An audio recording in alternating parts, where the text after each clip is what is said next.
नमस्कार मित्रों। 27 अक्टूबर को श्याम बेनेगल द्वारा निर्देशित Mujib the making of a nation नामक फिल्म भारत के अंदर रिलीज कर दी गई। बांग्लादेश में यह फिल्म 13 अक्टूबर को ही रिलीज कर दी गई थी। बांग्लादेश के प्रथम राष्ट्रपति और बांग्लादेशी स्वतंत्रता संग्राम के हीरो शेख मुजीबुर रहमान के जीवन पर आधारित इस फिल्म को भारत और बांग्लादेश के द्वारा मिलकर बनाया गया है। इसमें बंगबंधु नाम से विख्यात शेख मुजीब के जीवन से जुड़ी सभी प्रमुख घटनाओं को दिखाने का प्रयास किया गया है, लेकिन निष्पक्ष रूप से नहीं। कुछ तथ्यों को छिपा लिया गया है तो कुछ को बदलने का प्रयास किया गया है। अब ये फिल्म केवल बांग्लादेश में निर्मित की गई होती और उसमें वो लोग जो भी दिखाना चाहते दिखाते, मुझे इतना बुरा नहीं लगता। लेकिन भारत सरकार इस फिल्म के निर्माण में प्रत्यक्ष रूप से सम्मिलित है और एक भारतीय निर्देशक के निर्देशन में ये निर्मित की गई है। उसके बाद ये छल कपट देखकर दुख होता है और कहीं न कहीं इससे भारत सरकार पर भी प्रश्न खड़े होते हैं। मित्रों, ये फिल्म हमें भारत विभाजन से पूर्व के समय काल से लेकर बांग्लादेश निर्माण और फिर शेख मुजीब की हत्या तक के समय काल तक ले जाती है। शेख मुजीब 1943 से 1949 तक जिन्ना की मुस्लिम लीग से जुड़े हुए थे और ये वही समय काल है जब भारत को धर्म के आधार पर बांटने के लिए क्या क्या षड्यंत्र नहीं किए गए। 16 अगस्त 1946 का दिन आप सभी को स्मरण होगा, जब पाकिस्तान बनाने के लिए मुस्लिम लीग ने डायरेक्ट एक्शन डे की घोषणा की थी और हजारों निर्दोष हिंदुओं की हत्या कर दी गई थी। महिलाओं पर घोर अत्याचार किए गए, बलात्कार हुए, उन्हें निर्ममतापूर्वक मारा गया। लेकिन इस फिल्म के निर्माता ये सच्चा इतिहास दिखाने का साहस नहीं कर पाए। उन्होंने जो दिखाया है वो ये कि मुस्लिम लीग ने घोषणा तो कर दी थी डायरेक्ट एक्शन डे की, लेकिन वो तो सब बेचारे थे, अहिंसा प्रेमी थे, गांधी जी के चरणों को धुलकर प्रतिदिन उसका पान किया करते थे। हिंसा तो हिंदुओं के द्वारा भड़काई गई, उन्होंने ही मारकाट मचाई।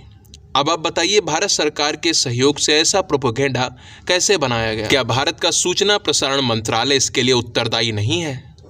इसके साथ ही पाकिस्तान की आतंकी सेना द्वारा बांग्लादेश में जो 30 लाख से अधिक लोगों का बर्बर नरसंहार किया गया था, जिसमें से अधिकांशतः बंगाली हिंदू ही थे, लाखों हिंदू महिलाओं के साथ बलात्कार किए गए, ऐसे ऐसे अमानवीय अत्याचार किए गए जिनके बारे में सोच कर ही हृदय कांप जाता है। तो ऐसे भयानक जनसंहार को जो प्रमुखता मिलनी चाहिए थी वो फिल्म के अंदर नहीं मिली है, जबकि बांग्लादेश के स्वतंत्रता संग्राम की ये एक महत्वपूर्ण घटना थी। मित्रों, इस फिल्म के ट्रेलर रिव्यू के समय मैंने ये आशा व्यक्त की थी कि संभवतः इसमें हमारी सेना के शौर्य को भी दर्शाया जाएगा, क्योंकि बांग्लादेश की स्वतंत्रता में भारतीय सेना का महत्वपूर्ण योगदान था, लेकिन इसे भी फिल्म के अंदर कोई प्रमुखता नहीं दी गई है। अब ये फिल्म केवल बांग्लादेश द्वारा निर्मित की गई होती तो समझ आता। वो स्वतंत्र हैं, किसी तथ्य को दिखाना चाहें दिखाएं, बदलना चाहें या छिपाना चाहें तो वो भी कर सकते हैं। पर यह फिल्म बांग्लादेश और भारत की सरकार के सहयोग से निर्मित हुई है। इसीलिए मुझे बहुत निराशा हुई, बहुत पीड़ा हुई कि आखिर भारत सरकार की क्या व्यवस्था हो सकती है ये सब दिखाने के पीछे, तथ्यों को छुपाने के पीछे। बाकी यदि आप एक बांग्लादेशी हैं और उसमें भी यदि आप आवामी लीग के समर्थक हैं तो आपको ये फिल्म आनंददायक लगेगी। लेकिन एक भारतीय के दृष्टिकोण से मैं किसी भी भारतीय को यह फिल्म देखने के लिए प्रेरित नहीं कर सकता। जहाँ तक इसे रेटिंग देने की बात है तो एक भारतीय की दृष्टि से ही मैं इसे 10 में से केवल 2 सितारे ही दूंगा। हालांकि एक बांग्लादेशी व्यक्ति के लिए संभवतः ये 6, 7 या 8 सितारे देने योग्य हो सकती है, लेकिन क्योंकि मैं भारतीय हूँ तो अपने दृष्टिकोण के अनुसार आपके सामने तथ्य रख रहा हूँ। मित्रों, यदि आपने ये फिल्म देख ली है, आपको कैसा लगा ये फिल्म देखकर? क्या आप मेरी बातों से सहमत हैं या असहमत है? जो भी आपके मन में है आप कमेंट सेक्शन में लिखकर बता सकते हैं।